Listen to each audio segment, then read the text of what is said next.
दान खाने से बुद्धि भ्रमित होती है। क्यों होती है भाई? कोई व्यक्ति हमें दान देता है, ब्राह्मणों को दान देता है, तो उसकी बुद्धि क्यों भ्रमित होती है? बोले वेदों ने ये कहा है कि दान लेने के बाद वो जो दान देने वाला दाता है उसके सारे पाप कर्म दान लेने वाले के पास आ जाते हैं। तो फिर यहाँ एक संशय आ गया। बोले दान लेने वाला क्या करे? बोले दान लेने वाला परमात्मा का भजन करे, संध्या वंदन करे, और संध्या वंदन करने के बाद जो जिसने दान दिया है उसके लिए कामना करे कि इसका कल्याण हो। लेकिन ये क्या करता था? बोले दान लिया और दान लेने के बाद ना संध्या वंदन करना, ना भगवान का गुणानुवाद करना, दान को लेता रहता था।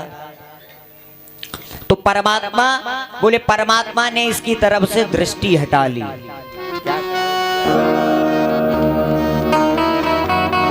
इसकी तरफ से दृष्टि हटा ली। दृष्टि हटाई तो अब क्या हुआ? बोले इसकी बुद्धि कुपित हो गई। अच्छा, एक ब्राह्मणों के बारे में बात कहना चाहेंगे कि ब्राह्मण जब दान लेता है तो वो संध्या वंदन करता है, और संध्या वंदन करने पे क्या है? अपने आप को परमात्मा से जोड़ता है, और परमात्मा से जुड़ने के बाद जिसका दान लेता है उसको भी परमात्मा की ओर जोड़ने की क्रिया करता है।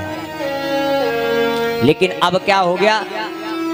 बोले वेद ये कहते हैं कि अब ये हो गया है कलयुग में कि दान तो ले रहे हैं, अभिमान भी कर रहे हैं कि इतना दान आ रहा है, लेकिन क्या है? बोले माला जपते ही नहीं। वर्णन ये है कि दान लेने के बाद अगर तप ना किया जाए तो दान निकलता कहां से? ये भी सुनो। वेद और शास्त्र कहते हैं कि दान खाने के बाद तप ना किया जाए, संध्या वंदन न किया जाए तो दान कैसे निकलता है? दाता का तो कल्याण हो ही जाता है। दान कैसे निकलता है? बोले आंत फाड़ के दान निकलता है। ये वर्णन है यहाँ। जो ब्राह्मण संध्या वंदित च्युत हो जाता है, संध्या से अपना मन हटा लेता है, भगवान की तरफ से मन हटा लेता है और दान लेता रहता है, तो उसके कर्म इतने विलक्षण हो जाते हैं कि उसका दान आंत को फाड़ के निकलता है। और हमने प्रत्यक्ष प्रमाण देखा है। हमने देखा है कई ब्राह्मणों को। तो उन ब्राह्मणों को क्या होता है?